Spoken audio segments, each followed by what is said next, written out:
कल्याण डोंबिवली महापालिका निवडणुकीत आज भाजप शिंदेच्या शिवसेनेत हिंसक राडा झालाय। या प्रकरणी रामनगर पोलिसांनी 5 शिवसेना कार्यकर्त्यांना अटक केली।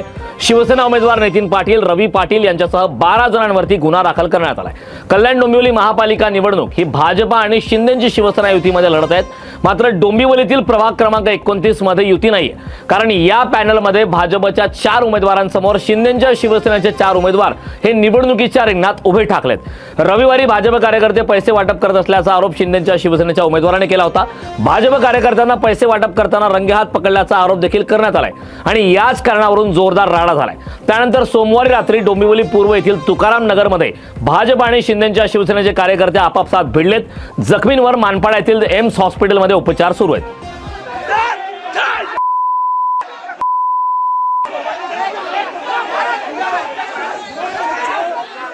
करून पोलिसांना कडक कारवाई करावी अशी मागणी केली जाईल। उद्या डीसीपी साहेबांशी बैठक घेतो आणि त्याच्यावर निर्णय घेऊन कडक ते कडक कारवाई झाली पाहिजे। हा प्रकार घडतो याच परिसरामध्ये ज्या लोकांनी पैसे वाटले असतील, आपले जे नितीन पाटलांनी त्यांना म्हणजे समोर पकडलेले आहेत, त्यांच्या कडक कारवाई झाली पाहिजे। आमचं तेच म्हणणं आहे, जे आरोपी आहे त्यांच्या कडक कारवाई झाली पाहिजे। इथे जो दहशतीचं वातावरण आहे तो दहशतीचं वातावरण होऊ नये। आणि मी डीसीपी साहेबांशी चर्चा केली, कुठल्या हालतमध्ये इथे लोकशाहीप्रमाणे आपला हा इलेक्शन झाला पाहिजे। बाहेरची लोक इथे येता कामा नये, दुसरा कोणी येता कामा नये। वाड्यातली लोक 100% चालतील, पण बाहेरचा मतदार इथे बाहेरचा लोक कोणी येता कामा नये, कोणी येता कामा नये। इथे एका क्लिपमध्ये दिसतंय, त्यामुळे काही पैसे वाटपचा विषयच नाहीये।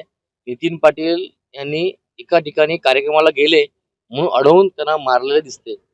किती जणांना मार खाल्ला आणि त्या ठिकाणी ऍक्च्युअली कशाला गेलेले बघा, अमरनाथ नाटेकर आणि त्यांच्याबरोबर 2-3 सहकारी एक तिकडे एका सोसायटीमध्ये कार्यक्रम होता, त्या कार्यक्रमासाठी ते गेले होते। आता मनीषा राणे वगैरे असे 5-6 जणांची नावं घेतलेली आहेत की ज्यांनी त्या ठिकाणी पैसे वाटप केल्याचा त्याचाही आरोप आहे। हा दुसऱ्यांदा आरोप जो आहे आपल्यावरती लागतोय।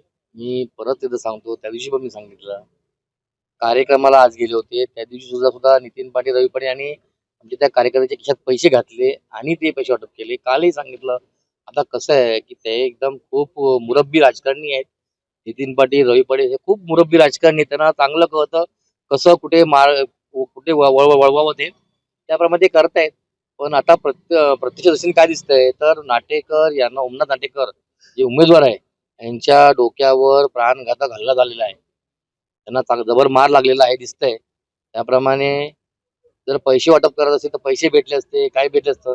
एक कार्यक्रमाला गेलेत आणि त्याचे व्हिडिओ पण आहे, दिसतंय तर काय कार्यक्रमाला गेले त्या व्हिडिओमध्ये। आणि ते सांगते नितीन पाटील सांगतायत, तुम्ही ह्या टायमाला कार्यक्रमाला कशाला आले, तुम्ही तुम्हाला काय करायची, सकाळी कार्यक्रमाला यायचं ना, असं चालू त्यांचं। त्याच्यावरून असं दिसतंय की ते काय पैसे वाटप काही विषय नाही आहे। तो कार्यक्रमाला गेले, त्यांना कोणी कार्यक्रमाला बोलवलं नव्हतं आणि यांना बोलवलं होतं। हा जो राग मनात खतखतत होता, त्या रागाने त्यांनी ते वाढ केली दिसतायत। आता मी चव्हाण साहेबांशी सुद्धा बोललोय, चव्हाण साहेबांनी, खासदार साहेबांशी सुद्धा बोलले किंवा शिंदे साहेबांशी सुद्धा बोलले असतील। आम्हाला सांगितलंय की त्यांनी जे झालंय ते झालंय, तुम्ही जर काय भांडणं करू नका, आपसात लढू नका, असं चव्हाण साहेबांचा आम्हाला आदेश आलेला आहे। काल रोजी प्रचारादरम्यान झालेल्या भांडणामध्ये 5 ओळखीच्या व्यक्तीविरुद्ध आणि इतर जे काही लोक आहेत त्यांच्या विरुद्ध गुन्हा नोंद करण्यात आलेला आहे डोंबिवली पोलीस स्टेशन या ठिकाणी। यातील जखमी हे एम्स हॉस्पिटल मानपाडा इथे ऍडमिट आहेत, तो उपचार चालू आहे। सर, कोणाकोणावर गुन्हे दाखल झाले काय माहिती? तपासाचा मुद्दा आहे, त्यानंतर सांगण्यात येईल। अटक केली का कोणाला? 5 आरोपींना अटक करण्यात आलेली आहे।